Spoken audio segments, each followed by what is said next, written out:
There's a little bit of overlap with the last one on this screen. This was a poster that I did for the ACS meeting a few years ago, and it was really an interesting experience because normally a poster session, you stand by your poster and people are walking up and down the aisles and they see your poster and they kind of look at it for a while and you let them look. You don't just, talk their ear off. But then you wait for them to read your abstract or maybe look at some of your data, and then they'll have a question. So they ask a question and then you talk with them. So have y'all done poster sessions? Yeah, okay. This one, because it was on color and it had a great title. The title was Bird Eggs, Bodies, and Bombs. And a quantitative color. And so I had applied this color scheme to the color of bird eggs. This fellow from the University of Guelph in Canada contacted me out of the blue because he had seen one of my papers on color and asked if I could look at the pigments in bird eggs. And so there's biliverdin and polyporphyrin, I think it was polyporphyrin. They give you the rusty red color and the green color, which when it's mildly green, it gives a little bit of a blue tint. So that robin's egg blue up to the green eggs, like an ostrich egg, that's biliverdin. And they're big molecules, so that didn't really have the computational resources to do a huge level of theory. But I applied it to bird eggs. And then I had a student too that came along who wanted to work with the body farm. And he was interested in forensic science. And he was the one that went to Pace University. So he wanted to work with me on color, but he also wanted to get experience at the body farm. And so we did a project on decolorization or discoloring of skin with time and track the RGB values, because that hadn't been done. I mean, you can take photographic evidence, but again, can you quantify it? And can you get a timeline on that when the skin started to decay and change color? And so he did a really great project on changes of skin color. Good morning. With respect to time, quantifying it, tracking it by RGB values. So that was the body's part. And then you saw the TATB explosive turning from yellow to green. That was the bombs part. And so it was the best title ever. And so then what that happened also, because it was color, is this, as far as you could call it viral, the poster went viral at the meeting. I had like 20 people like coming and going and getting others and bringing them to talk. And it was the strangest experience. So this is walking you through this process of this poster. That's where these images came from. And so this is the modeling process that I'm teaching you guys on how to model what I call molecular color. And I know you can't read that. We'll go through each of the little piece there. But the reason it's worthy of a project is because I can't just tell it to you and you know it. Like, you've got to do it. And so it's like 12 or what is that? It's a 12 plus 1, so 13 steps that you can do to get to the end. Now you're going to be seeing some of these. You've got the chromaticity coordinate. Y'all are doing that in this first project. XYZ to RGB. So a lot of these things you know about. Okay. And so what we're going to do is we're going to do a Gaussian opt-freak, okay? And then we're going to do a Zendo calculation. We could do time-dependent DFT. If you were doing this for a research project, you would do both and see which one's better and so on. You would try to model the spectrum and the color of a known substance first. So maybe you would do azulene.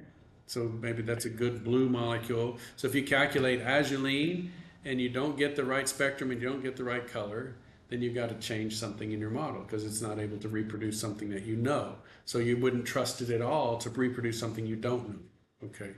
So you always do some knowns first. And then you extract the transition wavelengths and the oscillator strengths, the intensities. Put those into your spreadsheet and convolve those with a log normal line shape. So you have that really complicated log normal line shape. And you then have to have an asymmetry parameter. So that's also kind of an unknown parameter if you don't know anything about the molecule. If you have an experimental spectrum, a UV-Vis spectrum, really a Vis spectrum, you can see if the peaks are tailing to the long wavelength side or the short wavelength side. And so you could kind of get an idea from, if you had an experimental spectrum, which direction your asymmetry parameter should go. But that's kind of a wild card. And we'll see today when we pull up the spreadsheet how much difference that the asymmetry parameter can play. Okay, then we produce the visible absorption spectrum. So that's, again, you convolve it with that log normal line shape, then you sum all of those transitions to make the total absorption spectrum. Produce higher concentrations. So you multiply those intensities by a constant, and you get it to really high numbers. Then you transform each of those into transmittance and run it through the CIE calculation. So we do those sum products of the calculating X, Y, and Z. And then we convert those X, Y's, and Z's to RGB values using the International Color Consortium transformation matrix. And then we produce the XY chromaticity coordinates, plot that diagram, and then we can produce those RGB color panels for observation. So this really is your first task, your project. This is the computational piece, though. Your first project, task 1, is just taking experimental spectra and producing the colors. Once you've done it with an experimental spectrum, you can add all of this concentration stuff. So your experimental spectrum are starting here.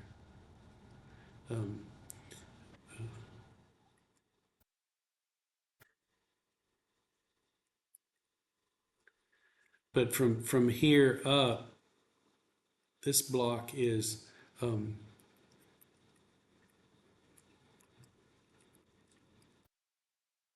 but that's what this project was about. It was like, can we predict molecular color? Can we start with Gaussian, draw the molecule, and optimize the geometry? So we're taking the experimental piece, task 1, and we're just adding in the computational piece before it. And then we could, sometimes you get a spectrum that doesn't match, and doesn't match in a dramatic way. So you're looking at the molecule. The most dramatic way I've seen is the azo dyes. So you've got an azo group which it's got a double bond in it, and so you've got two groups here like this that are trans to an azo group. So you got a nitrogen-nitrogen double bond, and you've got two trans groups like that. That's one of the strongest functional features of a molecule that gives the strongest color. And it's the non-bonded electrons. Look at that, I got two non-bonded electrons here. Okay, it's the non-bonded electron to pi star transition. So it breaks that pi bond and then it can rotate. Okay, that's the azo chromophore. So light comes in, excites those non-bonded electrons, and then it can now absorb that light, a very strong absorption profile. And so azo dyes are some of the most strongly colored molecules. You do this process and they're not strongly colored. So is the process completely a failure? Well, what could possibly go wrong? Well, think about this vibration here. Even though it's a pi bond, there's still a vibration there. Okay? And that's a lot of mass moving, especially if you've got benzene rings. So like this azo group with two phenyl rings on it. Okay, you're moving huge, like 98 each mass on that thing. And so that's because it's a huge mass, the frequency is really low. So think of that, vibrational frequency equals square root of force constant on top. Force constant's high because you got a double bond, but mu, the mass, benzene rings flopping around on there, huge mass. So the vibrational frequency is really low. And because it's low, it's down below 200 wave numbers. Anything below 200 wave numbers is not in the ground state. I mean, there'll be some in the molecules in the ground state, but there'll be a lot of molecules in the excited state. What's the excited state? The reason this is not allowed is because it's planar. And so if we break the plane by allowing this molecule to be in the vibrationally excited state, then we break that planar symmetry, and all of a sudden the end of pi star is allowed. It's still a pi bond. We haven't changed the potential energy surface of the electron cloud. We've merely excited the vibrational mode. And so if that vibrational mode is excited, think about the ground vibrational mode. It's big in the middle and tapers off. Okay? It's like our particle in a box. It's big in the middle and tapers off. So it's symmetric. But when we go to the first excited mode, we have that node in the middle. It goes up and down. It cuts through the node in the middle, and that's odd. We've broken the symmetry, and because we broke the symmetry, now this transition is strongly allowed. Like it's got a huge oscillator strength. And so that's what we mean by symmetry. Break the symmetry if needed. This planar symmetry causes that end to pi star transition to be not allowed or to be very, very weak. And if we break the symmetry by allowing it vibrational excitation, then we get a huge intensity. And then we produce a partition function weighted spectrum. We're not going to do these last two, but it's a part of the solution if you have that problem. Now, what is the partition function? Unfortunately, you'd have to take my thermo class to figure that out, okay? So it's the Boltzmann distribution divided by the sum of all of the Boltzmann distributions, and you get the probability of the population. We've talked about the Boltzmann distribution being the probability of populating the excited states, but technically it's not just the Boltzmann distribution. You have to normalize that. Think about what normalized probabilities are. That means they all add up to 1. So one single probability can't be 1 because you've got other probabilities. So we add up all of the probabilities for the Boltzmann distribution together, and that's the denominator. So we normalize those Boltzmann distributions by calculating all the possibilities and putting that in the denominator. And that term is called the partition function. So that's a statistical thermodynamic term where we add up all of the Boltzmann distributions. So we have like 50 levels. We calculate the Boltzmann distribution for all 50 levels. And hopefully by the time we get to 50, the probability is really, really low. The Boltzmann factor is really, really small. So we've got, okay, it's getting so close to 0, we'll just stop there. Then we add all of those up. That's the partition function. And so this would be able to tell us, out of 100 molecules, how many are in the ground state? Say 70, okay? How many are in the first excited state? Okay, maybe 20. And how many are at the second excited state? 10. Okay, so we've got all 100 molecules, 70, 20, and 10. So our spectrum for the 70 would give us one color. And then our spectrum for the 20 would give us a different color. And we just add those together in the absorption, because the absorption is related to the concentration. And so we got 20% of our molecules are in that first excited state. So we add them in the absorbance spectrum. And then that second excited state, that last 10%, they give a particular spectrum. We would add that spectrum in also. And so that's tedious, but it's not hard. So we could just add in, and that's the sort of the probability weighted distribution of molecules that are in the system, and they all contribute to the color. And you say, well, there's only 20% molecules in the excited state, but that may be the strongest colored thing you have. So this is a way to predict even the color of the most complicated type dyes. Okay, so let's go through each of these pieces. Here's the Gaussian computational state. Okay, you're familiar with this loop, right? Y'all have done the opt and freak, and we keep coming back, and we keep checking, we keep repeating until there's no negative frequencies. So we check for those negative frequencies, and we reiterate until the molecule is at our best estimate of a global minimum. Okay, so we've got the best option, our best optimized geometry that we can. And then we have 3 options for calculating the spectrum. Okay, but they all generate the same output, just different ways. We're going to be using Zendo because it's the fastest, and this is just for educational purposes, so we're going to calculate it with Zendo. In the Zendo option, we have we can select singlets, and then we need to add additional states because we want to get from, say, the HOMO to LUMO, and then LUMO plus 1 plus 2. Okay, we want to get all of these transitions. Okay, so we'll go up to 20. I think that's probably ridiculous for small molecules, but for the bigger molecules, it's not ridiculous. Like this this sort of like azobenzene ring, whatever, there's going to be tons and tons of molecular orbitals. And so that would be one that would require 20 states and maybe even more. If we're not into the deep into the UV, like if we want to go at least to 300 nanometers. And so if we're looking at this output for this molecule up here, this orthonitroaniline, notice by state 4, we're at 300. Okay, so really that's really all you need to grab.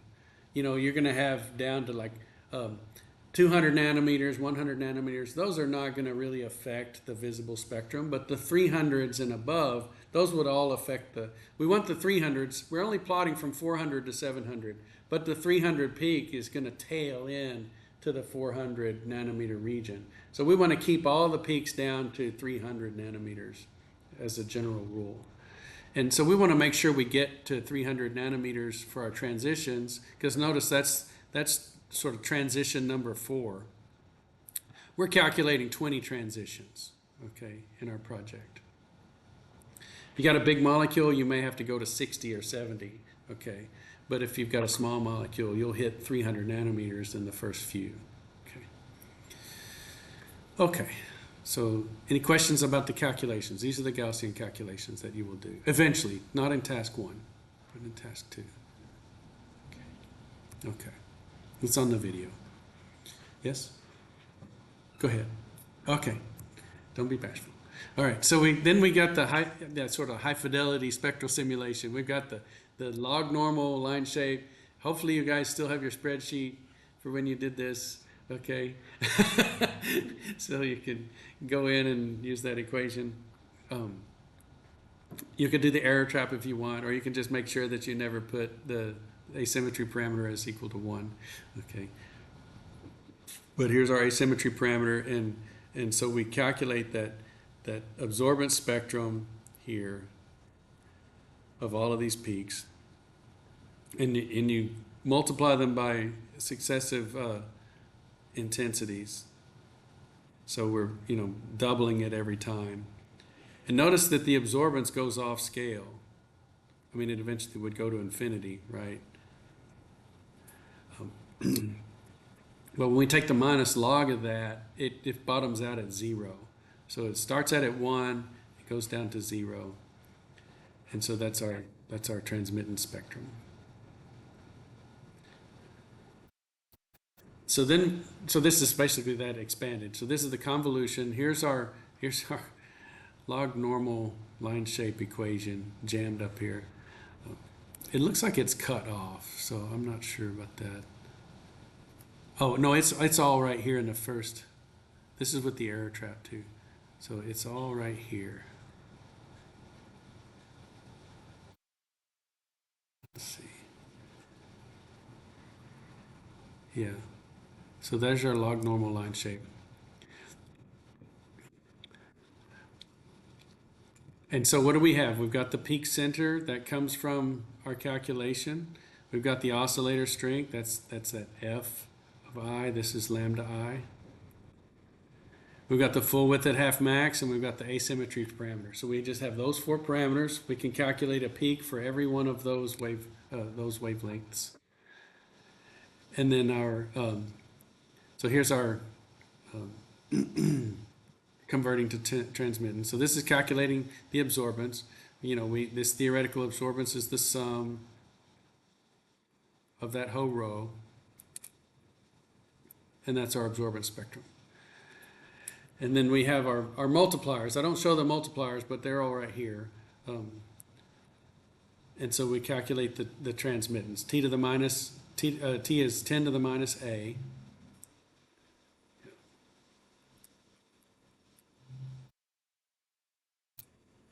And so that gives us all of our transmittance values.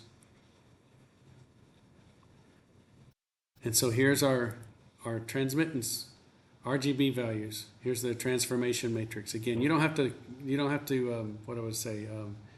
follow this spreadsheet example perfectly, but yeah, here's our from our transmittance values. Here's our XYZs. Here's our sRGBs from 0 to 1, and then we multiply those by 255. And in most cases, our original Like if we were to calculate the color of the Gaussian output, this is all we would get, and it would be lightly colored. And I was always bothered by that. When I first tried the color prediction, I would do a Gaussian calculation, and my oscillator strength would be like 0.01, and I would convert it to absorbance, convert it to transmission, calculate the color, or even just show the absorbance spectrum, and my peak, the predicted peak in the visible region would be so minuscule. But that's Gaussian's calculating one molecule in space with no fields. So how strongly colored is that going to be? Not very, right? And so I wanted to multiply that molecule. What if I had two molecules? Then this would be the calculation. So I just multiply those absorbance values by these numbers here. Double it again, double it again, double it again. So I'm doubling those concentrations and doubling the absorbance spectrum because it's absorbance that's proportional to concentration. And then I'm calculating from those 10 doublings in absorbance, I calculate the 10 transmittance values, which I need to do the color. And then I do the color of all 10 of those transmittance values, and these are the RGB values that come out of that. So this right here comes from these 10 transmittance spectra. And then I could calculate the X and the Y, the chromaticity coordinates. Now here's a good example. When I was reading about color, because I did a lot of reading before writing these papers, I came across the statement frequently that color doesn't depend upon concentration. Okay, and that's true to a point. But once you start saturating the spectrum, let me go back here to this one. Notice that this peak right here, and this peak right here, and this peak right here are not changing their shape. They're not hitting zero yet. But once they start hitting zero, they're what we call saturated. Like now this is no longer sort of the 10 to the minus of a Gaussian peak. You see it's hit zero and now it's spreading this way. So this part right here, they're correct in saying is as long as it's not saturated, color does not depend upon concentration. But once we hit saturation, then these lines start blocking out other wavelengths. And so for strongly colored substances, color does depend on concentration. You start getting saturation and it starts to curve in the chromaticity coordinate diagram. And so look what's happening here. This is yellow. It starts out pale yellow and it gets more and more, like strongly colored yellow, but it's still yellow. And then once we start getting saturation, it starts to absorb the green, which moves it towards the red. You see it curve down towards the red. So we do see a color dependent upon concentration if it's strongly colored enough, meaning a small concentration will cause it to saturate, or if we have enough concentration that we start saturating the spectrum and we start moving the tails of those peaks, start moving into other wavelengths. Yes. I guess I'm confused about the amount of the color and the concentration, because if anybody, and most of us in chemistry use like a dyed substance. Yes. If you have a very, very weak concentration, it's nearly clear, especially if you're doing spectroscopy. Right. But if you increase the concentration of whatever it is that you're putting in, it definitely gets very bright. Yeah, so brightly colored is still the same color though. Like phenolphthalein, you're just right at endpoint and it's faint pink. You overshoot it a little bit and it's darker pink, but it's still the same color pink. What I'm saying is if you got it concentrated enough, it might not be pink anymore, it might go to dark red. Yes. Yeah, so it gets more intensely colored. And in like the Munsell color diagram, so we should probably Google that, but if Munsell, it's got white and down here is black. Okay, so that's sort of the brightness, how bright the color is. Up here are your pastels. And down here are your dark, deep colors. How about that? Or dark.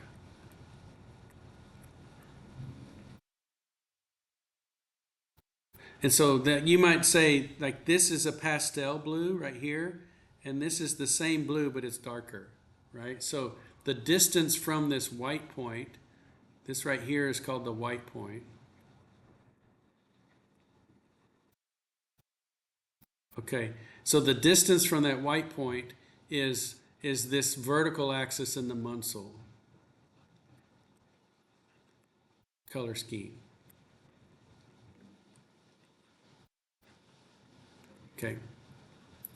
The do you remember if it's chroma?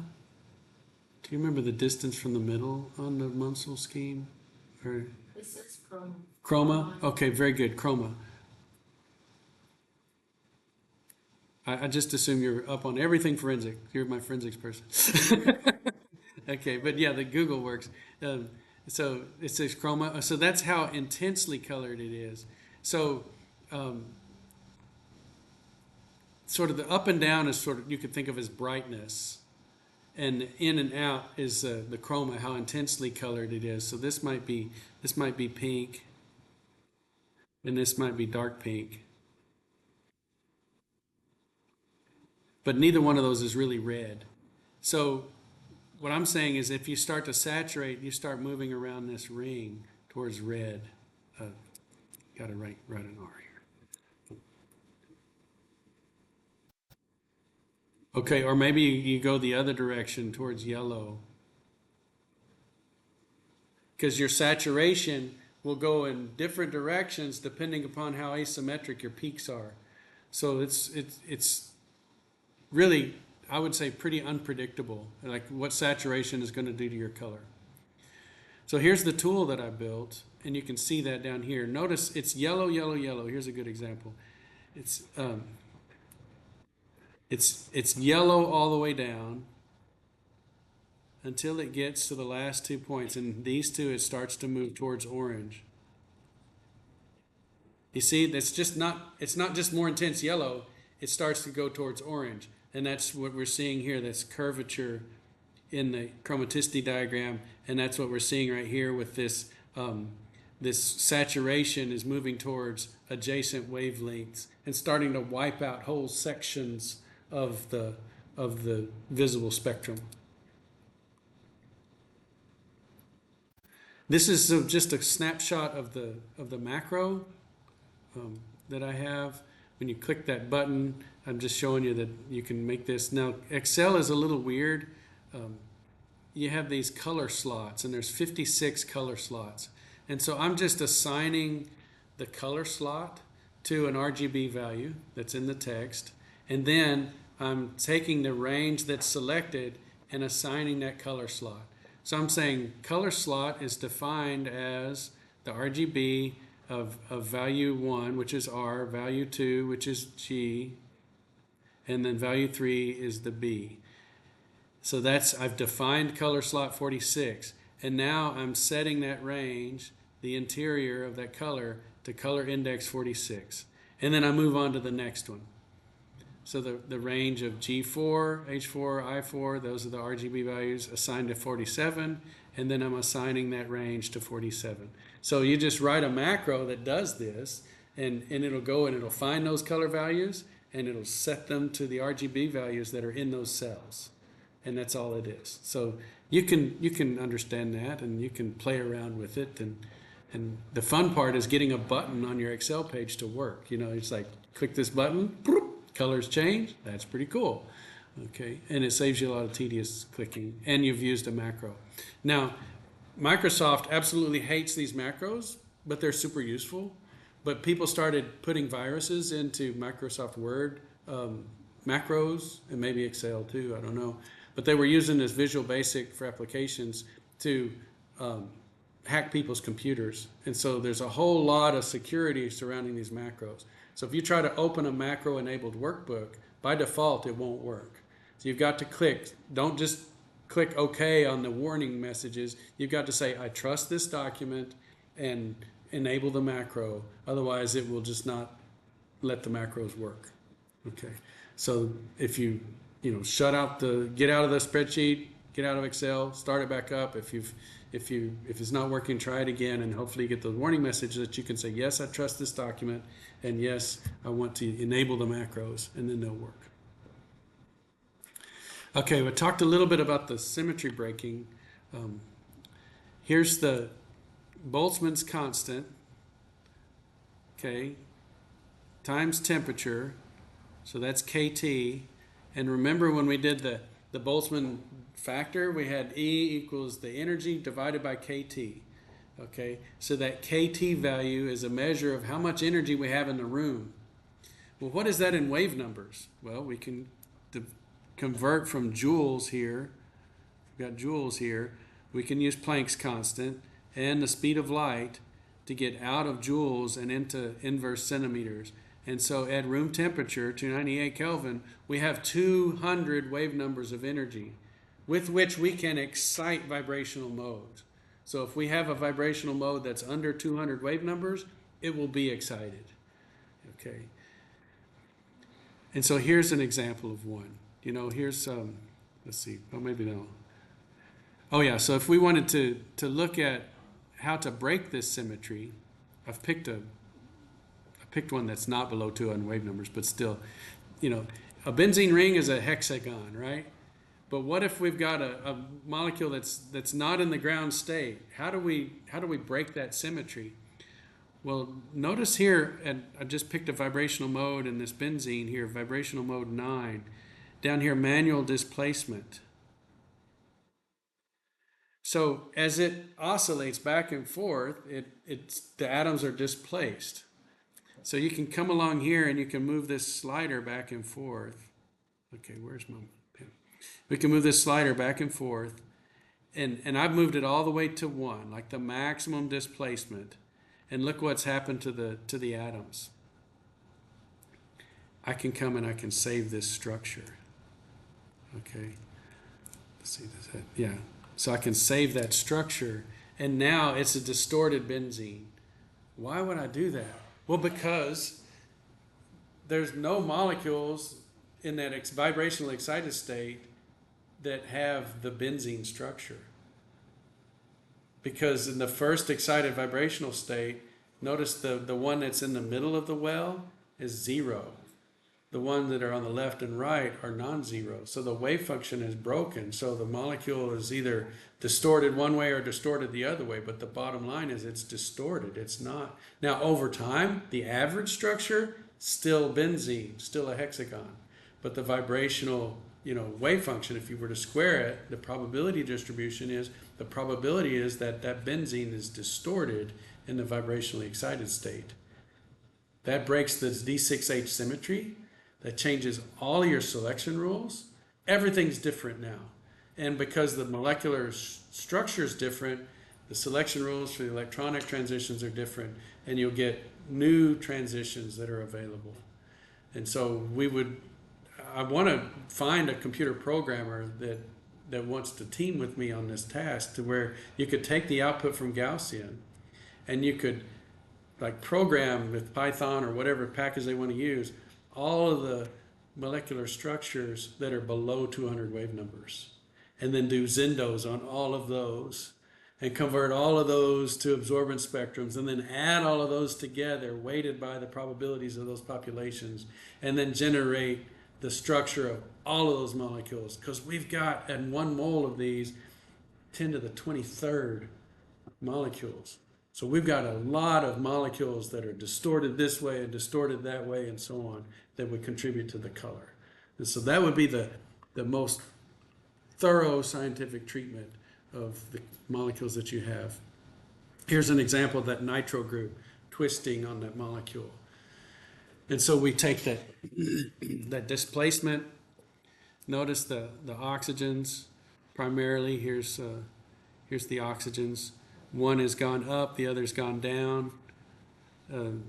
There's a couple of carbons here that have changed direction a little bit, but it's mostly the oxygens going up and down to form this structure here.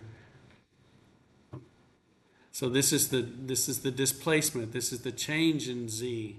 So we can take that Z position for that oxygen, subtract 0.52, and we get this value here.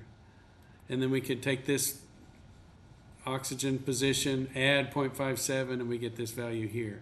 And then we take this geometry and run it through Zendo, and we get different oscillator strengths and different wavelengths. Okay. And so we would add that in. And so this is what we ended up with. And this was the only way I could get an accurate color for this molecule, but it nailed it. You know, these colors right here in the middle are pretty close to this orange powder that we see for the nitroaniline, for the orthonitroaniline. Without that distorted nitro group, we didn't get the correct color. And so this is telling me that that vibrational excitation mode plays a role in the color of this molecule. And so we've applied that to explosives to calculate the green color. Here's the green egg that we did, pretty good match. Here's the polyporphyrin for the brown egg, pretty good match. And I don't show any of the pictures of the bodies, but they did all right too. So what I'd like for you to do for task 2 is to add in the Gaussian piece, and I'll write up the instructions this week so that you'll be ready to go with that. And then if you can do the macro, great, you'll have a macro available. And then on Wednesday, we'll play with the macro-enabled workbook and talk about, you know, any of the features that you want to include in yours. Yes? You said, you know, you need to choose like a dye. Mm-hmm. Does it have to be something that's specifically used as a dye, or can it just be any very strongly colored molecule? Any strongly colored molecule, but I really would like for you to know what color it is. You know what I'm saying? So that you could tell if you're right or wrong.